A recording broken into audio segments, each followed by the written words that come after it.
ইঞ্চিতে 2000 PSI, 2500 PSI, 3000 PSI, 3500, 4000 mix ডিজাইনে তোমরা শিখেছো এগুলো।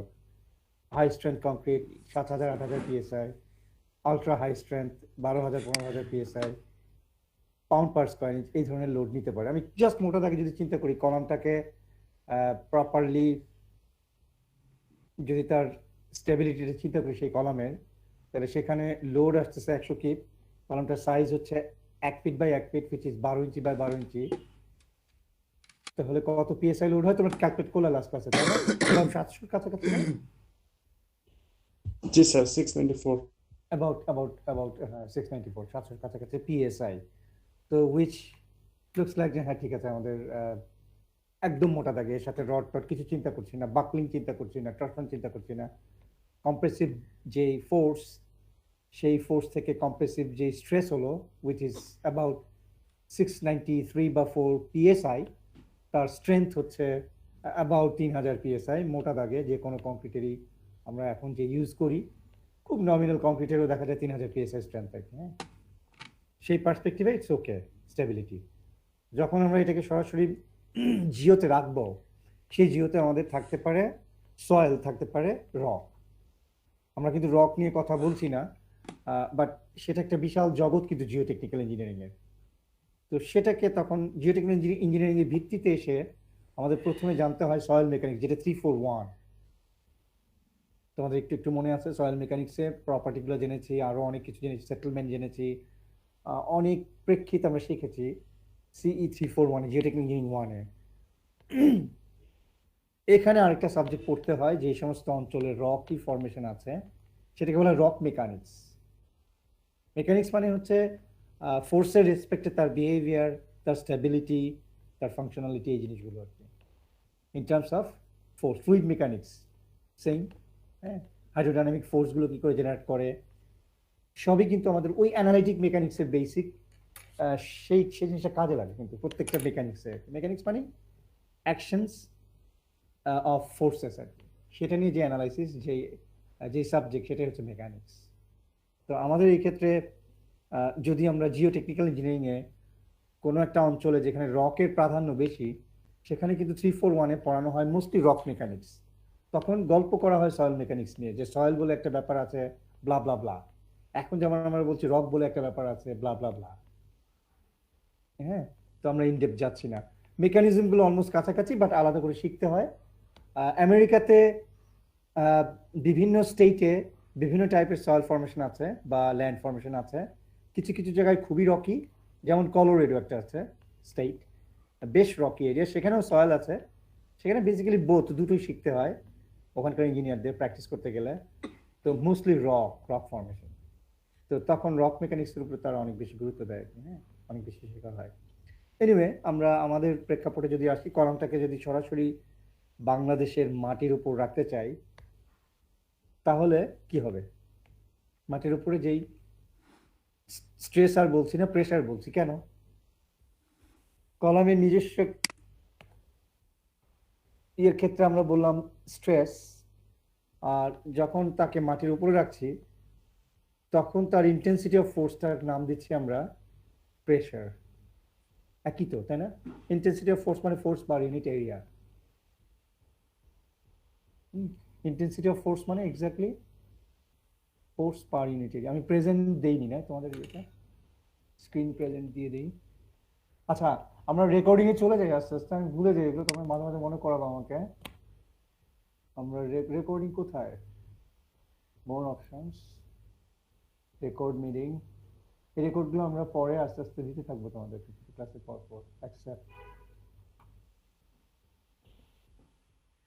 অলরাইট, প্রেজেন্ট নাও, enter screen, enter screen, allow. তোমরা পাচ্ছ স্ক্রিন যেখানে তোমাদেরই ছোট ছোট ছবি আছে এই মুহূর্তে? জি স্যার দেখা যাচ্ছে স্যার। এখন একটা ওয়ান্ডারফুল টুলস যেটা আমরা লাস্ট সেমিস্টারে পেলাম, পেয়ে এত খুশি হয়েছি আমি।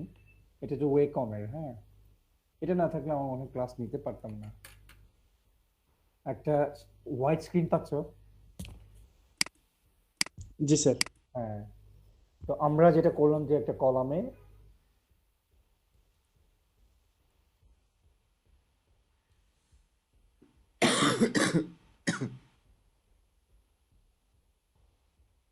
আমার অবস্থা খুব খারাপ হয় এটা ইয়ে করতে গিয়ে। সেই কলামটাকে অন্তত আমরা লোড যেটা দিচ্ছি একটু রেক্টাঙ্গুলার আঁকা হয়ে গেছে আমার, 1 ফিট বাই 1 ফিট না। অলরাইট, লোড দিচ্ছি 100 কিপ।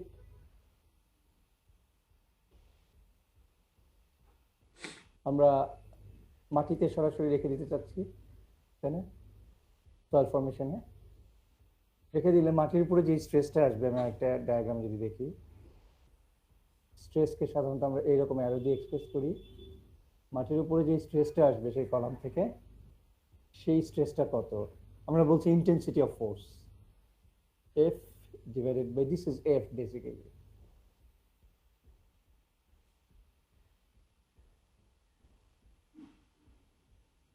এক সময় আমরা বললাম সিগমা স্ট্রেস এই কলামটার ইন্টারনাল প্রেক্ষাপটে, তাই না? আমরা বলেছিলাম সিগমা। এখন আমরা এটাকে বলছি যখন মাটির ইন্টারফেসে আসতেছে আমরা নাম দিচ্ছি প্রেসার। পার্থক্য আছে কি? স্যার একটা ইন্টারনাল একটা এক্সটার্নাল স্যার হ্যাঁ, প্রেশার। এটা ইন্টারফেসে তাহলে ইন্টারফেসে এক ধরনের ম্যাটেরিয়াল এবং আরেক ধরনের ম্যাটেরিয়ালের ইন্টারফেসে বাউন্ডারিতে যখন ইন্টেন্সিটি অফ ফোর্সকে আমরা এক্সপ্রেস করি, ইন্টেন্সিটি অফ ফোর্স বলতে পারো, রেট অফ ফোর্স বলতে পারো, ফোর্সের রেট কি, হ্যাঁ, পার ইউনিট এরিয়াতে কতটুকু ফোর্স কাজ করছে সেটাই মিন করছে ইন্টেন্সিটি, রেট। তাহলে সেই প্রেশারটা হচ্ছে আমাদের সেম বাই এ। এখন মাটিতে যখন কলামটাকে রাখলাম, আমরা রাখতে যাচ্ছি, তখন এই কংক্রিটের কম্প্রেসিভ স্ট্রেংথ আমরা জানলাম অ্যাবাউট 3000 পিএসআই মিক্স ডিজাইনে করা হয়েছে, আর ফোর্সটা হচ্ছে অ্যাবাউট 700 পিএসআই। মাটি ঢাকা শহরে খুব ভালো মাটিও, মাটির একটা ক্যাপাসিটি থাকে বিয়ার করার, আমরা সেটা শিখবো কিন্তু, এবং সেটা ক্যালকুলেট করবো। আমাদের চ্যাপ্টারই আছে একটা, যেই পুরো চ্যাপ্টার জুড়ে আমরা অ্যানালাইজ করে বের করার চেষ্টা করব যে বিয়ারিং ক্যাপাসিটি কত, মাটির বিয়ার করার ক্যাপাসিটি কত। যেমন আমরা যেহেতু মাটি ন্যাচারাল, কাজে ন্যাচারাল অবস্থাতেই তার সাপ্লাইটা আমরা জানতে চাই, বিয়ারিং ক্যাপাসিটিটা জানতে চাই। সাপ্লাই ডিমান্ডের কথা তো লাস্ট ক্লাসে বোধহয় তোমাদের বলা হয়নি, আমাদের প্রসঙ্গক্রমে আসবে আস্তে আস্তে। আমরা এই যে কাজটা করছি এখানে এসে আমরা দেখবো যে আমরা ফাউন্ডেশন ডিজাইন করছি আর কি বেসিক্যালি। হ্যাঁ, আমরা বলেছিলাম জিওটেকনিক ইঞ্জিনিয়ারিং 2 শুধু ফাউন্ডেশন ডিজাইন না, বাট ফাউন্ডেশন ডিজাইন এটার একটা ব্যাপক পোর্শন কাভার করে আর কি। হ্যাঁ, ব্যাপক পোর্শন কাভার করে, সিগনিফিকেন্ট পোর্শন কাভার করে, বাট হোল কোর্সের কন্টেন্টটা শুধু ফাউন্ডেশন না। আর্থ রিটেনিং সিস্টেম আছে, স্লোপ আছে, which are not foundation directly, subgrade আছে পেভমেন্টের, হ্যাঁ, এরকম অনেক বিষয় আছে। যেমন ধরো পেভমেন্ট সাবগ্রেডের প্রপার্টি সম্বন্ধে তোমরা শিখেছো CE 341-এ, খুব ভালো করে একটা চ্যাপ্টার করেছো তোমরা বিশদ। সেটা হচ্ছে, আমি গল্পগুলো করি এখন ভালো হবে তোমাদের জন্য। তোমরা তোমরা optimum moisture content, maximum dry density করেছো না জিনিসগুলো? জি স্যার। আচ্ছা, আমি আমি তো এই উদাহরণে থাকবোই, এটা একটা ফান্ডামেন্টাল উদাহরণ, সবসময় ইউটিলাইজ করি জিওটেকনিক ইঞ্জিনিয়ারিংয়ে, কাজে এই ছবি আঁকতে আমার আর অসুবিধা নেই। সেখানে যে তোমরা দেখবা যে ম্যাজিকের মতো কাজ করে, এবং ট্রান্সপোর্টেশন ইঞ্জিনিয়ারিং এর দুটো পার্ট আছে, একটা হচ্ছে প্ল্যানিং, একটা হচ্ছে ম্যাটেরিয়াল। এখন পৃথিবীতে চ্যালেঞ্জ দুটো, একটা হচ্ছে এনভায়রনমেন্ট আর একটা হচ্ছে আমাদের ট্রান্সপোর্টেশন মোবিলিটি। এনভায়রনমেন্ট ভয়াবহ চ্যালেঞ্জ, যেটা আমরা এখনো ওইভাবে রিয়েলাইজ করছি না সাধারণ মানুষরা, বাট যারা এটার ভেতরে সায়েন্টিস্টরা তারা অত্যন্ত বিষয়টা নিয়ে চিন্তিত, উদ্বিগ্ন। ট্রাম্প না, মাঝামাঝি ধরলাম ট্রাম্পকে, দ্যাট মিনস সাধারণ মানুষ, পলিটিশিয়ানস, আর হচ্ছে পলিটিশিয়ানসরাও চিন্তিত, যারা যারা বুদ্ধিমান, যারা যারা এগুলো সম্বন্ধে বোঝেন, জানার চেষ্টা করেন, জ্ঞানী, বাট নট ট্রাম্প। এনিওয়ে, আরেকটা চ্যালেঞ্জ হচ্ছে পৃথিবীর বিল্ট এনভায়রনমেন্টে, দ্যাট মিনস বাড়ি ঘর, মোস্ট অফ দ্য ইনফ্রাস্ট্রাকচার তৈরি হয়ে গেছে, লোক সংখ্যা এক্সপোনেনশিয়ালি বেড়েছে পৃথিবীতে, এখন অ্যাবাউট 7 বিলিয়ন। তাদের মোবিলিটির জন্য আমাদের ওই এক্সিস্টিং বিল্ট এনভায়রনমেন্টে, বিইউআইএলটি, বিল্ট যেটা অলরেডি তৈরি হয়ে গেছে, সেখানে সলভ করতে হচ্ছে রাস্তাঘাট তৈরি করে, ফ্লাইওভার, এটা সেটা, tunnel, underground structures. That is a big challenge. Normal একটা বিল্ডিং, 100 তলা বিল্ডিং তৈরি করা বা একটা বড় ব্রিজ তৈরি করা আহামরি কিছু না, এখন মানুষ সবই জেনে গেছে মোটামুটি ভাবে, প্রচুর হয়েছে এগুলো। কাজে ওইখান থেকে মডেল নিয়েই করা যাচ্ছে এক্সপেরিয়েন্সের।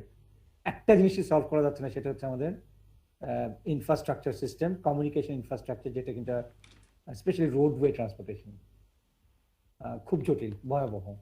একদিক থেকে নতুন করে ফ্লাইওভার হচ্ছে, আরেক দিক থেকে গাড়ির সংখ্যা বাড়ছে, আবার আরেক দিক থেকে জ্যাম বাড়ছে, ট্রাফিক জ্যাম। এনিওয়ে, তো এই জ্যাম আমাদের ওয়াটারেও হচ্ছে, যেহেতু আগের যে প্রেসিপিটেশনের প্যাটার্ন ছিল এনভায়রনমেন্টাল কারণে, এখন প্রেসিপিটেশনের প্যাটার্ন পুরো চেঞ্জ হয়ে গেছে।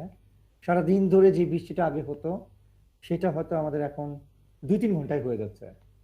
তাহলে একই বৃষ্টি আগে আমাদের ইনফ্রাস্ট্রাকচার ডিজাইনে, ড্রেনেজ সিস্টেম ডিজাইনে ডিজাইনাররা যে ধরনের ক্যালকুলেশন করে সারাদিনের বৃষ্টির ইন্টেন্সিটিকে মাথায় রেখে যে ডিজাইন করেছেন ইনফ্রাস্ট্রাকচারগুলো, ড্রেনেজ স্ট্রাকচারগুলো, মোস্টলি হাইড্রোলিক স্ট্রাকচারগুলো, এখন সেটা কুলাচ্ছে না, বিকজ অস্বাভাবিকভাবে ইরাটিক রেইনফল হচ্ছে আর কি।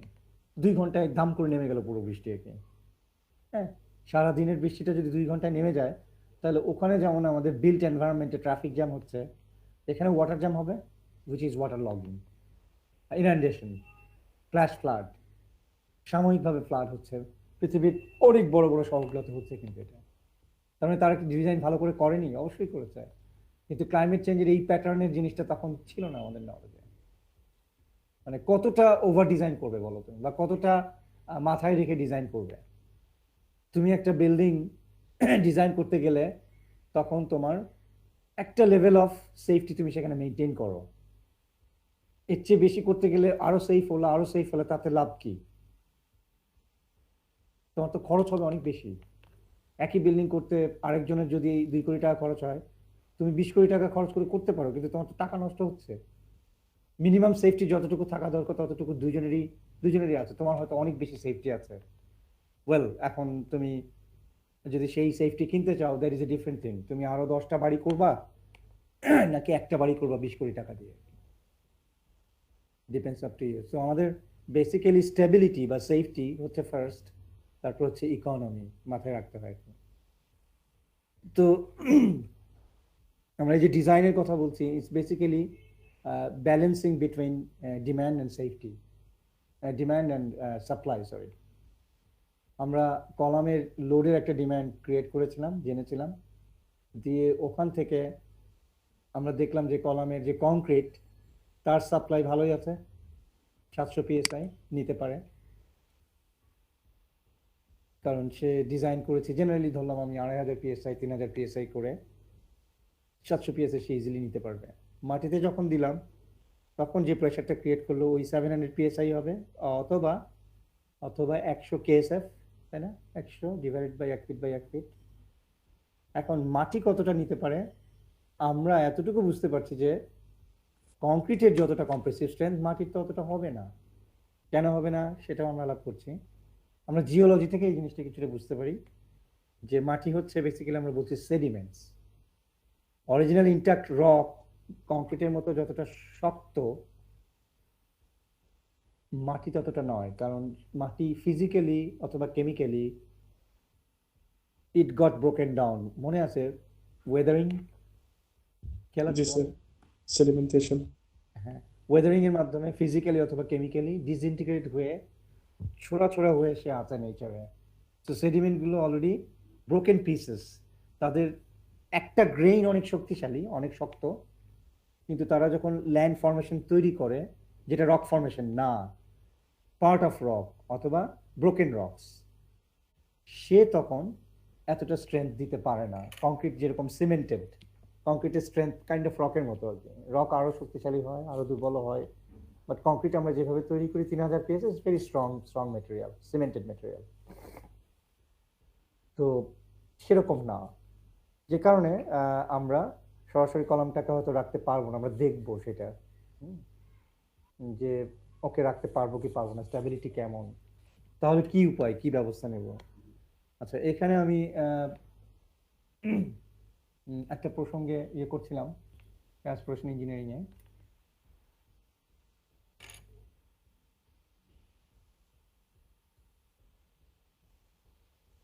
আমি খেয়াল করতে পারছি না,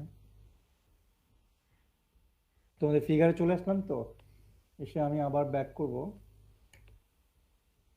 স্যার চ্যালেঞ্জ নিয়ে কথা হচ্ছিল যে এনভায়রনমেন্টের হচ্ছে ট্রান্সপোর্টেশন। ওটা তো আমরা গল্প করে ফেলেছি যে ট্রান্সপোর্টেশন নিয়ে, ট্রান্সপোর্টেশন আমাদের একটা বড় চ্যালেঞ্জ এখন। আর এনভায়রনমেন্টে বললাম যে এনভায়রনমেন্টের চ্যালেঞ্জ আমাদের আছে। স্যার এর আগে ফাউন্ডেশন নিয়ে কথা হচ্ছিল। হ্যাঁ, ফাউন্ডেশন কেয়ারে ফেলছি, প্রায় বড় হয়ে যাচ্ছে। আচ্ছা, এটা দিয়ে তো হয় না। হ্যাঁ, ইয়েস, ওয়েকমের যে পেন সেটা দিয়ে হয়, আবার আমার যে মাউস দিয়েও হয় কিন্তু। অলরাইট।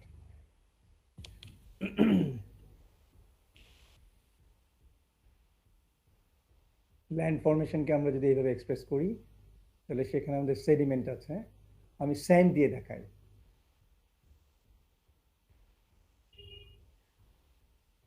আমাদের সেডিমেন্টগুলো হচ্ছে বোল্ডার, কোবল, গ্র্যাভেল, শর্ট করে লিখছি আমি, স্যান্ড, সিল্ট, ক্লে, তাই না? সেই সেই ক্লাসের ইয়ে আবার আসছে, মনে আছে রক সাইকেলের সেডিমেন্টস গুলোর নাম স্যার আমরা এইভাবে লিখেছিলাম। কোবলের পরে পিবল ছিল না মনে হয় একটা? দাও, পেবল দাও, অসুবিধা নাই। Cobble, pebble, boulder, cobble, pebble, gravel, sand, silt, clay, size অনুযায়ী। হ্যাঁ, বেসিক্যালি ডিক্রিজিং সাইজ, অ্যারো যদি এইভাবে দিই। আচ্ছা, যেই প্রসঙ্গে আমি এসেছিলাম ট্রান্সপোর্টেশনে, সেটা আমার এখন মনে হচ্ছে, আমার মাথার মধ্যে কি কি করছিল, যে কি ব্যাপার আমি মিস করে যাচ্ছি, মিস করি আমি অনেক সময়। সেটা কি হলো?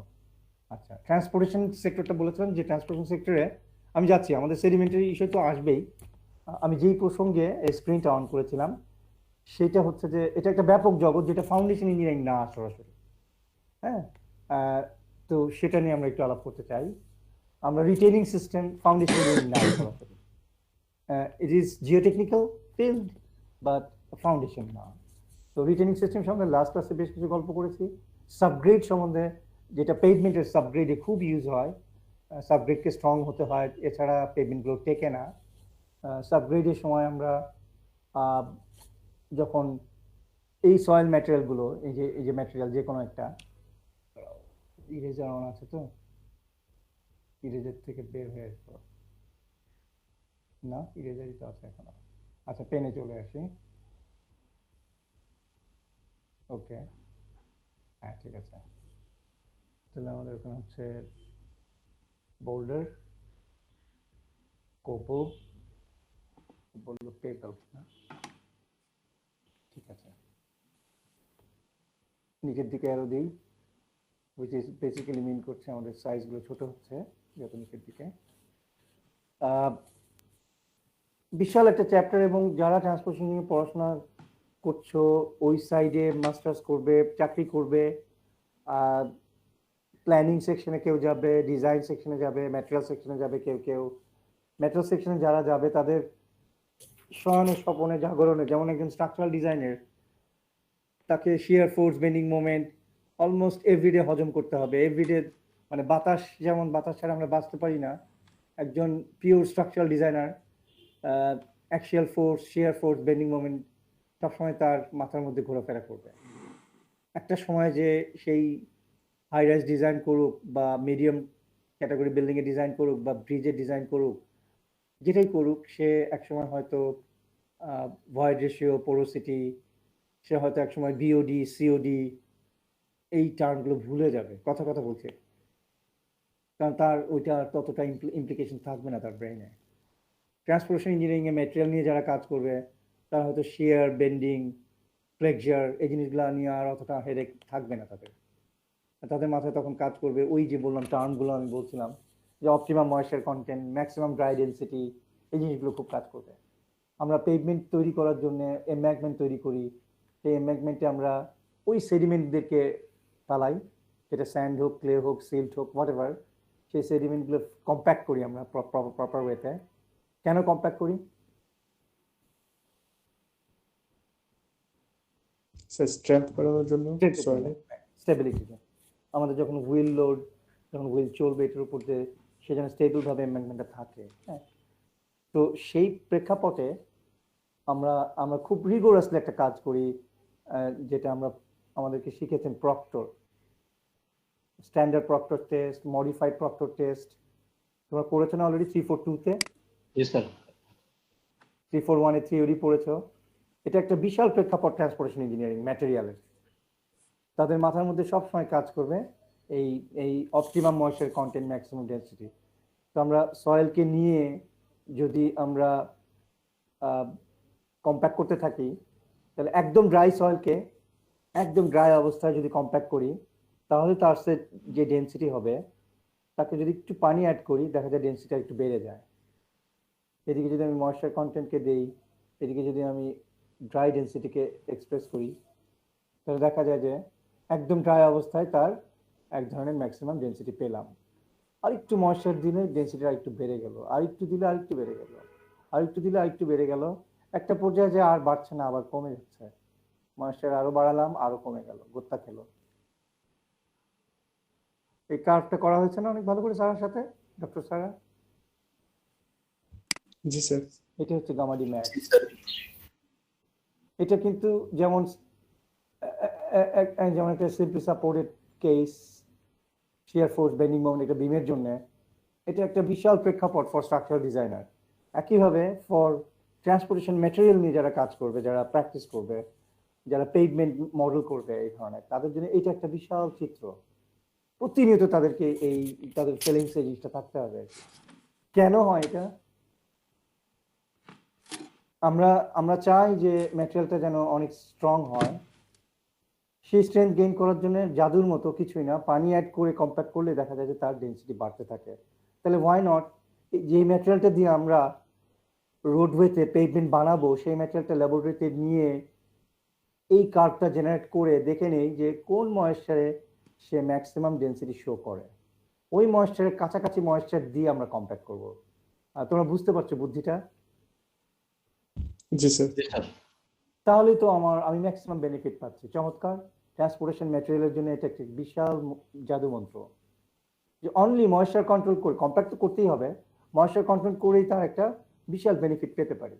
কিন্তু মনে রেখো, বেশি বেশি পানি দেওয়া ভালো যাবে না, কম কম পানিও দেওয়া যাবে না। এদিকে তো ময়েশ্চার কন্টেন্ট, তাই না? W, small W. এই তো তখন আমরা সেই অনুযায়ী ডিজাইনে যে আমরা আমরা ইমপ্লিমেন্ট করি ডেভেলপমেন্টের সময়, যে ওকে প্লাস মাইনাস তখন রাখি কিছুটা রেঞ্জ, যে ময়েশ্চার কন্টেন্ট যদি আমরা পাই optimum 16%, plus minus 2, that means 16 to 18 ওইদিকে, আর এদিকে হচ্ছে কত 14 to 18, এই রেঞ্জের মতো। কারণ ফিল্ডে একদম 16% আমরা ল্যাবরেটরিতে মেপে করতে পারি, কিন্তু ফিল্ডে ওইভাবে মাপা যায়। তোমরা হয়তো অনেকে দেখেছো কনস্ট্রাকশন হওয়ার সময়, রাস্তা যখন হয় তখন দেখবা যে রাস্তায় পালভারাইজ করে, দ্যাট মিনস তোমার ট্রান্সপোর্টেশন ম্যাটেরিয়ালগুলোকে ঝুরঝুরা করে রেখে তার উপর যে একটা ডাম্প ট্রাক যায়, যে ট্রাকে স্প্রিংকলার দিয়ে, ডাম্প ট্রাক না সরি, স্প্রিংকলার ট্রাক যায়, যে স্প্রিঙ্কল করে করে ঝর্ণার মতো পানি ছিটিয়ে যেতে থাকে। দেখেছো বিদেশিরা যখন কাজ করে? ওদের, আমাদের দেশে এখন চালু হয়েছে। জি স্যার, দেখেছি স্যার। দ্যাট ইজ বেসিক্যালি ওই যে যেই ময়েশ্চারটা তুমি ল্যাবরেটরিতে ঠিক করো, ওই ময়েশ্চারটা মেনটেন করার চেষ্টা করে। রোলার ট্রাক দিয়ে দেখবা একবার এদিকে যাচ্ছে, একবার ওদিকে যাচ্ছে, কম্প্যাক্ট করছে আর কি।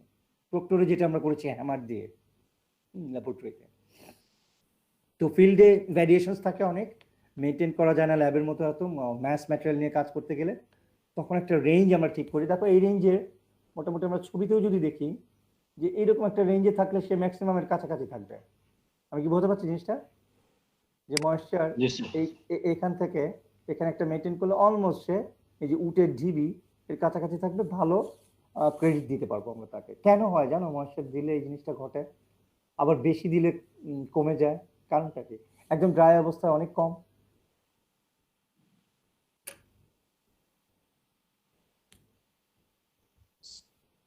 স্যার কোহেশন কি বেড়ে যায় এরকম কিছু? উম, সরাসরি অ্যান্সারটা সেরে চলে যাই আমরা এই প্রসঙ্গে আসলাম কি জন্য, যেটা একটা বড় জগৎ কিন্তু, এবং পৃথিবীতে ট্রান্সপোর্টেশন বা ইনফ্রাস্ট্রাকচারের ক্ষেত্রে, মোবিলিটির ক্ষেত্রে ট্রান্সপোর্টেশন বিশাল ক্ষেত্র কিন্তু এখন চ্যালেঞ্জ, এবং সেখানে এই জ্ঞানগুলো কিন্তু প্রচন্ড important. These are the reasons আমাদের দেশের রাস্তাগুলো ভালো টেকে না, যেগুলো আগে করা হয়েছিল, বিদেশিরা যেগুলো করে সেগুলো টেকে, আমরা যেগুলো করি টেকে না। এই জিনিসগুলো মেনটেন করা হয় না আমাদের দেশে। এখানে খুব পারফেকশন লাগে, খুব পারফেক্ট প্রেসিশন কাজ কিন্তু এটা, তোমরা বুঝতেই পারছো মেকানিজমটা থেকে, তোমরা শিখে এসছো, এই জন্য এই উদাহরণটা দিলাম। এটা সরাসরি ফাউন্ডেশন ইঞ্জিনিয়ারিং না, হ্যাঁ, আমি ওইটাই বলার জন্য বেসিক্যালি এসছি। তো এখান থেকে আমরা চলে যাব আবার আমাদের সেই কলামে, বাট এটা কেন হয় সেটা যদি আমরা চিন্তা করি, কোর্স যেহেতু করা হয়েছে আমরা শেয়ার করতে পারি। আর কেউ কেউ কিছু বলতে চাও এখানে? মিরাজ যেটা বললো এটা সরাসরি অ্যান্সারটা হয়নি এখনো, স্ট্রঙ্গার হয় কেন? যেটা হয় যে যখন আমরা কম্প্যাক্ট করি সে প্রক্টরের মধ্যে নিয়ে, অথবা এমনি ডাম্প ট্রাক অথবা কি বলে রোলার ট্রাক দিয়ে সাইটে, যেভাবে করি না কেন কম্প্যাক্ট, আমরা চেষ্টা করছি যে অল্প জায়গার মধ্যে যেন অনেকগুলো গ্রেইন ঢুকে যায়, তাহলে তার ভলিউম, একই ভলিউমের মধ্যে আগে যে ম্যাস ম্যাটেরিয়াল ছিল এখন তার সংখ্যা পরিমাণ বেড়ে যাবে এবং সে ডেন্সার হবে। ডেন্সার মানে ও যেটা ভুল বলছো, কোয়েশন অথবা ফ্রিকশন। কোয়েশন হচ্ছে ক্লের ক্ষেত্রে, আর ফ্রিকশন হচ্ছে স্যান্ডের ক্ষেত্রে, অথবা কোয়েশন হচ্ছে কোহেসিভ সয়েলের ক্ষেত্রে যারা স্টিকি, আর ফ্রিকশন হচ্ছে কোয়েশনলেস সয়েলের প্রতি। এগুলো, এই টার্মগুলো সব আমরা শিখে এসেছি না C41-এ? জি স্যার। আমরা এখন ইউজ করছি, তোমরা একটা এক্সটেন্ট পর্যন্ত হলেও বুঝতে পারছো, ওকে কোহেসিভ সয়েল মানে স্যার ক্লের কথা বলছেন, অথবা সিল্ট প্লাস্টিক সিল্টের কথা বলছেন। কোয়েশনলেস সয়েল বলতে স্যার স্যান্ড, অথবা নন প্লাস্টিক সিল্ট, অথবা গ্র্যাভেল, অথবা বোল্ডার বোঝাচ্ছেন। 341 এই জিনিসগুলো বিশদভাবে করা হয়ে গেছে সয়েল ক্লাসিফিকেশনে, হ্যাঁ। তো এখন যেই সয়েলই হোক, আমি একদম ড্রাই অবস্থাতে যেটা হচ্ছে যে একটা গ্রেইন আরেকটা গ্রেইনের রেসপেক্টে যদি তাকে আমি কম্প্যাক্ট করতে চাই, তাহলে ফ্রিকশনটা বেশি কাজ করবে, ড্রাই তো নাকি? ফ্রিকশন যা আছে কাজ করলো, আমি তাকে যতটুকু পারলাম কম্প্যাক্ট করলাম, করে আমি রাখলাম, ডেনসিটি নিলাম, সেটা আমি পেলাম আমার কার্ভে এখানে, একদম ময়েশ্চার কন্টেন্ট 0, তাই না? এদিকে হচ্ছে ডেনসিটি গামা ডি। একটু পানি অ্যাড করলাম, লুব্রিকেশন ইফেক্ট হবে না? জি স্যার। পানি একটু অ্যাড করলে লুব্রিকেশন, পিছলা, তাই না? তখন স্লিপ জি করে স্যার। করে সেডিমেন্টের গ্রেইনগুলো, সেটা ক্লে হোক স্যান্ড হোক, সে কিন্তু স্লিপ করে করে তখন আরেকটু কাছাকাছি যাবে, যাবে না? জি স্যার। তো এক জি কথায় স্যার। লুব্রিকেশন ইফেক্টের জন্য এটা হচ্ছে আর কি। আবার আরেকটু পানি অ্যাড করলাম, আরো ইজি হলো, তখন সে আরো কাছাকাছি গেল। আগে একই ভলিউমে যেই পরিমাণ মাটি আমি পেতাম, কম পানি অ্যাড করে লুব্রিকেশন ইফেক্টটা বাড়ানোর ফলে একই ভলিউমে আমি আরো বেশি ম্যাটেরিয়ালকে পুশ করতে পারছি, তো ড্রাই ডেন্সিটিটা বেড়ে যাচ্ছে। বাড়তে বাড়তে আবার কমছে কেন একটা পর্যায়ে? আবার কমে যাচ্ছে, তাই না? গুত্তা খাচ্ছে। তখন হচ্ছে কি, যখন আমি, হ্যাঁ বলো, কেউ কেউ বোধহয় এটা বলতে চাচ্ছে। Anybody? স্যার কোনো আর জায়গা পাচ্ছে না এর জন্য। তখন হচ্ছে কি, হ্যাঁ, তখন পানি আবার পার্টিকেলকে সরিয়ে দিচ্ছে, অতিরিক্ত পানি। যখন আমি এই ময়েশ্চারের বাইরে আরো পানি দিচ্ছি, তখন পানি কারণ পানি খুব শক্তিশালী ম্যাটেরিয়াল কিন্তু ইন টার্মস অফ কম্প্রেশন, তোমরা জানো কিনা জানি না। যদি পানিকে আবদ্ধ রাখতে পারি আমরা, ডায়মন্ড কিন্তু ডিফর্মড হবে, পানি ডিফর্মড হবে না, তোমরা তো জানো তো না? মানে স্যার, পানি hydraulic একটা অদ্ভুত pressure টাইপের হবে। পদার্থ, যেটা ইনকম্প্রেসিবল। শিয়ারে সে সবচেয়ে দুর্বল, কিন্তু কম্প্রেশনে সে সবচেয়ে সবচেয়ে সবল। শিয়ার হচ্ছে sliding, particle to particle, grain to grain sliding. পানি তো ফ্লুইড, এর স্লাইডিং এ বেসিক্যালি ওরকম রেজিস্ট্যান্স নেই, কিন্তু কম্প্রেশনে দ্যাট মিনস পানি যেই সমস্ত ম্যাটারের শিয়ার রেজিস্ট্যান্স নেই তারা ফ্লো করে, তারা নিজের শেপ ধরে রাখতে পারে না, হ্যাঁ। তো পানি, বাতাস, এদের শেয়ার রেজিস্ট্যান্স নেই বলতে গেলে। তো এরা কি করে, বেসিক্যালি ফ্লো করে, যেখানে যেই পাত্রে রাখবা সে তার শেপ ধারণ করে। আর যাদের শেয়ার রেজিস্ট্যান্স আছে তারা বেসিক্যালি নিজেদের শেপটা ধরে রাখতে পারে। এই পানি আবার যদি বদ্ধ একটা পাত্রের মধ্যে রেখে তুমি কম্প্রেস করা শুরু করো, একটুও কমাতে পারবে না ভলিউম।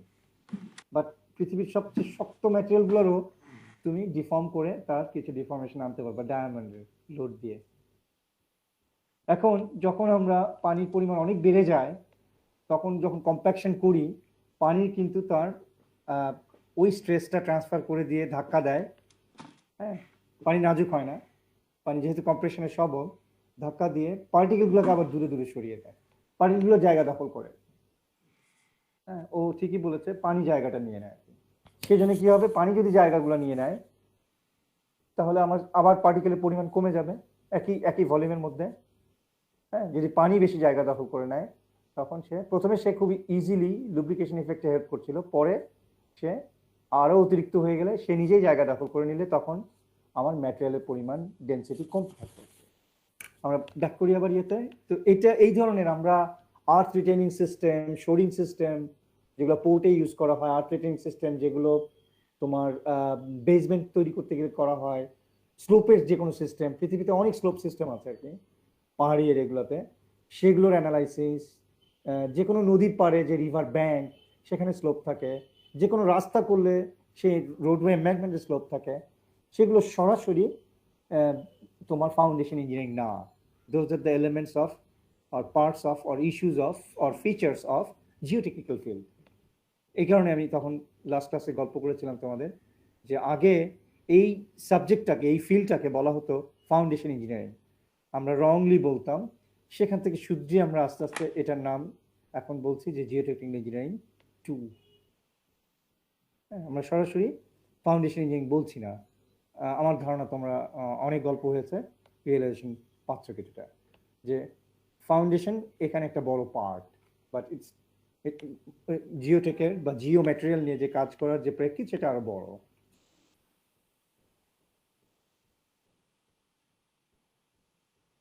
এখন আমরা যে কলামের কথা বলেছিলাম সেই কলামকে যদি সরাসরি আমরা মাটিতে রাখি তাহলে যেই স্ট্রেসটা জেনারেট করছে আমরা সেই স্ট্রেসকে বলছি প্রেসার, সেটার পরিমাণটা আমরা জানছি 100 kip, 1 feet by 1 feet equals to 100 KSF.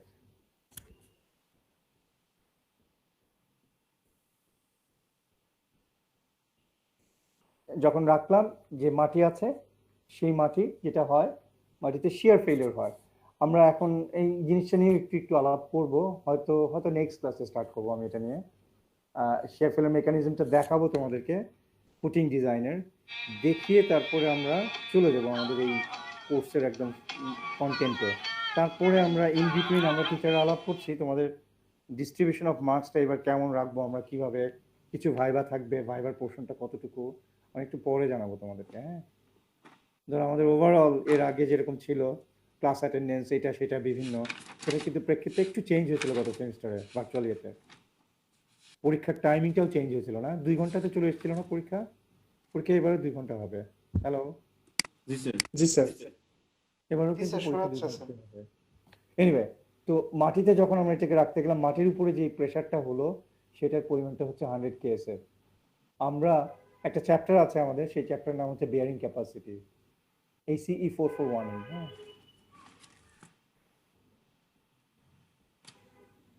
আমি কলমটাকে একটু ইয়ে করে রেখেছি, এটা আরো শার্প করে দেবো যখন আমরা ডিটেল ক্লাস নেব আর কি। বেয়ারিং ক্যাপাসিটি সেটাকে আমরা এক্সপ্রেস করি, আমি সাধারণত যেটা আমাদের উপর ডিমান্ড তৈরি হয় সয়েলের ক্ষেত্রে জিওটেকনিক্যাল ফিল্ডে, সেগুলোকে বা কজগুলোকে আমি সাধারণত পি দিয়ে এক্সপ্রেস করি। একটা ফোর্স আসতেছে মাটির উপরে, পি পয়েন্ট লোড বা পি, অথবা এফ। আর রেজিস্ট্যান্স ম্যাটেরিয়ালের, হ্যাঁ, এটা হচ্ছে অ্যাপ্লাইড ফোর্সের যদি রেজিস্ট্যান্স, সেটাকে আমি সাধারণত কিউ দিয়ে এক্সপ্রেস করি, পি কিউ ডায়াগ্রাম। পি হচ্ছে অ্যাপ্লাইড ফোর্স, কিউ হচ্ছে তার সাপ্লাই মানে রেজিস্ট্যান্স। হ্যাঁ, প্রেশার দিয়ে যদি বলি তাহলে অ্যাপ্লাইড প্রেশার হচ্ছে পি, আর রেজিস্টিং প্রেশার যেটা নিতে পারে, রেজিস্ট করতে পারে যে পরিমাণ প্রেশার, সেটাকে আমি বলি সাধারণত কিউ। এই বলাটা দেখবা বইয়ের সাথে কিছুটা মিল আছে। Bearing capacity of soil express করা হয় এই এক্সপ্রেশনটা দিয়ে। বিয়ার করার ক্যাপাসিটি, প্রতি ইউনিট এরিয়াতে কতটুকু প্রেশার সে নিতে পারে, সেটাকে বলা হয় কিউ। তাহলে আমরা মাটির উপর প্রেশার দিচ্ছি 100 কেএসএফ, একটা কলামকে যদি সরাসরি রাখতে চাই, ঢাকা শহরের খুব ভালো মাটিরও বিয়ারিং ক্যাপাসিটি হচ্ছে অ্যাবাউট 4 কেএসএফ, 5 কেএসএফ, 6 কেএসএফ, আমি 4 কেএসএফ নিলাম, 4 কেএসএফ মানে 4 কিপ পার স্কোয়ার ফিট তার হচ্ছে strength, bearing capacity. 1 feet by 1 feet মাটি নিতে পারবে 4 কিপ, আমি তাকে দিচ্ছি কত? 100। 100 কিপ পারবে সে নিতে? তাহলে কি না হবে? স্যার। তাহলে কলামটা ফেল করবে স্যার। পাঞ্চ করে ঢুকে যাবে আর কি। হ্যাঁ, তখন আমাদের কি করতে হবে যে ওকে সাম মেকানিজম, যেটা ফুটিং, আমরা এটাকে স্প্রেড করে কলামের নিচে আমরা একটা বেস তৈরি করে দিলাম। এই তো বেস তৈরি করে দিলে কি হলো, আমরা চিন্তা করলাম যে আমাদের যে পি ছিল, যেটা applied pressure equals to 100 KSF, এটা 100 কেএসএফ রাখা যাবে না, পাঞ্চ করে যাচ্ছে, পাঞ্চিং। কেন? যে আমাদের কিউ মাটির অ্যালাউয়েবল বিয়ারিং ক্যাপাসিটি অ্যালাউ করছে কত? 4 কেএসএফ। আমরা যেটা করার চেষ্টা করব যে পি যেন আমাদের কি হয় বলো, কিউ অ্যালাউয়েবল কাছাকাছি হয়, তাহলে না আমার স্টেবল হবে জিনিসটা, নাকি? জি স্যার। জি স্যার। এখন এই পি কে আমরা এইভাবে নিয়ে আসলাম যে আমাদের যেই ফোর্সটা ছিল তাকে ছড়িয়ে দিলাম একটা ফুটিং দিয়ে, ফাউন্ডেশন, তাই না? মনে আছে যে আমরা কলামটা যে ছিল সেই কলামটার নিচে একটা বেস তৈরি করে দিলাম।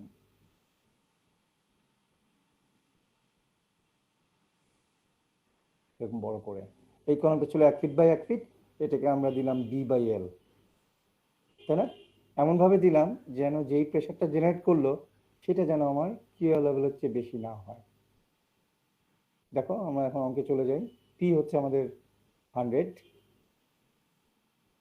কিপ, এরিয়া অফ ফাউন্ডেশন আমরা যে ভোতা করে দিলাম সেটা আমরা জানি না, ইকুয়ালস টু আমার অ্যাপ্লাইড প্রেশার, হোক সেটা পি, সেটা যেন আমার মাটি যতটা নিতে পারে তার বেশি না হয়, হুইচ ইজ কত? 4, নাকি ইকুয়েশনটা? জি স্যার। জি স্যার। তাহলে এখন আমার এরিয়া অফ ফাউন্ডেশন কতটুকু হওয়া উচিত? তুমি মুখে 25 square. Okay 5 feet by 5 feet দিলে 25 স্কোয়ার ফিট, তাহলে 100 ডিভাইডেড বাই 25, তাহলে ইন্টেন্সিটি অফ হবে 4 কেএসএফ। ফাইন, এটা ইজি নাম্বারের ক্ষেত্রে এটা মুখে মুখে করা যায়, বাট জটিল হলে তখন আমাদের এই পদ্ধতিতে আসতে হবে। তাহলে area of foundation equals to 100 kip, আর নিচে হচ্ছে 4 কিপ পার ফিট স্কোয়ার। এগুলো তোমাদের লিখতে হবে না এত ডিটেল ইউনিট, তখন দেখবা কিপ কিপ কেটে যে আলটিমেটলি এই নাম্বারগুলো একটা ফিট স্কোয়ার আসে, তাই হওয়ার কথা, ইকুয়েশনে তাই বলে। কত হবে? 25 fit square, fit square. Alright, তখন আমার বি কত? 5L5 এভাবে দিয়ে দিই। তো আমাদের ওই চ্যাপ্টারে আমরা এখন যেমন ম্যাজিক নাম্বারের মতো আমরা 4 কেএসএফ নিলাম, ভালো, ওইভাবে করে একটা মাটির বিয়ারিং ক্যাপাসিটি কত আমরা কিন্তু আমাদের ওই চ্যাপ্টারের মাধ্যমে অ্যানালাইসিস করে ব্যাপকভাবে শিখবো। ওখানে আমরা ফাউন্ডেশনের কনসেপ্টে, তাহলে এই যে বেসটাকে বড় করে দিলাম, that is basically foundation system for this column. এটা শ্যালো ফাউন্ডেশন, দ্যাট মিনস মাটির কাছাকাছি। আমরা এরপরে যদি ক্যাপাসিটি না কোলায় আমরা ডিপ ফাউন্ডেশনে যাই, সেগুলো আমরা আলাপ করবো। আমাদের ফাউন্ডেশন সিস্টেম বেসিক্যালি আমরা দুটো জিনিস নিয়ে কাজ করব, একটা হচ্ছে শ্যালো ফুটিং, ইন্ডিভিজুয়াল ফুটিং যেটা আমি আঁকলাম, হ্যাঁ, বেস, আরেকটা হচ্ছে ডিপ ফাউন্ডেশন, আমরা পাইলকে সাধারণত বলি। ওগুলো আমাদের চ্যাপ্টার বাই চ্যাপ্টার যেতে থাকবে আর কি। বাট এই যে মাটির সাপ্লাই কতটুকু ছিল, মাটির ধারণ ক্ষমতা কতটুকু ছিল, এই জিনিসগুলো আমাদের যেটা করতে হচ্ছে কি বুঝতে হবে, জানতে হবে। সেই জানার উপায়টা কিন্তু এখন পর্যন্ত 341-এর কোনো কোর্সেও পাইনি আমরা। আবার 441-এ এসে আমরা জানছি যে অ্যালাউয়েবল ক্যাপাসিটি কত, সেই জন্য একটা নতুন চ্যাপ্টার আমরা ইন্ট্রোডিউস করব, সেটাকে বলছি আমরা বিয়ারিং ক্যাপাসিটি অফ সয়েল। তারও আগে মাটির যে প্রপার্টিগুলো যেগুলো 341-এ আমরা জেনে এসেছি, সি ভ্যালু এত, ফাই ভ্যালু এত, হ্যাঁ, মাটির কোহেশন কত, মাটির অ্যাঙ্গেল অফ ফ্রিকশন কেমন, মাটির রিলেটিভ ডেন্সিটি কেমন, কনসিস্টেন্সি কেমন, মাটির লিকুইড লিমিট কেমন, মাটির কম্প্রেসিবিলিটি কেমন, মাটির পারমেবিলিটি কেমন, মাটির প্রক্টর ডেন্সিটি প্রপার্টি কেমন, এই যে জিনিসগুলো আমরা বেসিক প্রপার্টিগুলো 341-এ শিখে এসেছি, সেই প্রপার্টিগুলো আমরা কেমন করে জানবো, উপায়টা কি, এই কোয়েশ্চেনটা রেখে আজকে এখানে আমি শেষ করবো। হ্যাঁ, how do we know this things?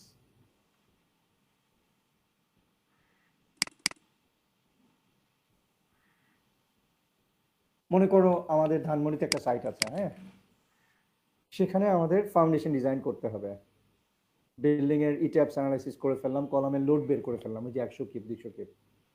4 KSF তো আমি বললাম যে মনে করো ঢাকার ভালো মাটি, তার বিয়ারিং ক্যাপাসিটি 4 কেএসএফ, ঢাকাতেই খারাপ মাটি আছে, তার বিয়ারিং ক্যাপাসিটি 2 কেএসএফ হতে পারে, 1 কেএসএফ হতে পারে।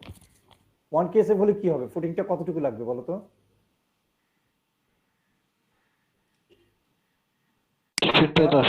স্যার 1 কেএসএফ হলে আমাদের ওই যে সেম জিনিস, আমাদের P/A, P হচ্ছে 100, এরিয়া জানি না, ইকুয়ালস টু যেন আমার 1 কেএসএফ হয়, তাই না, এর বেশি যেন না হয় প্রেসার, তাহলে এ হচ্ছে 100 ফিট স্কয়ার, মানে 10 ফিট বাই 10 ফিট ফুটিং লাগবে। অনেক এক্সপেন্সিভ হবে, হয় কিন্তু আমাদের কোনো জায়গায় বিল্ডিং করতে গিয়ে ফাউন্ডেশন কস্ট বেশি হয়, কোনো জায়গায় ফাউন্ডেশন কস্ট কম হয়। তোমরা আছো? তাহলে আমরা অ্যানালাইসিস করে জানবো, অঙ্ক করে। কি অ্যানালাইসিস করবো ওখানে? মাটির ধারণ ক্ষমতা। এখন অ্যানালাইসিস করে মাটির ধারণ ক্ষমতা কিউ সেটা বের করবো অঙ্ক করে। সেটা করতে গিয়ে আমাদের মাটির ফান্ডামেন্টাল কিছু প্রপার্টি লাগে, মাটির সি ভ্যালু কত, মাটির ফাই ভ্যালু কত, মাটির ইউনিট ওয়েট কত, মাটির অন্যান্য প্রপার্টিগুলা, আরো অনেক ধরনের প্রপার্টি আছে, সেগুলো জানতে হয়। তাহলে সেই মাটি নিয়ে এসে টেস্ট করতে হবে না? অথবা আমরা বলতে পারি ইনভেস্টিগেশন, অথবা সেই মাটিকে এক্সপ্লোর করতে হবে আর কি।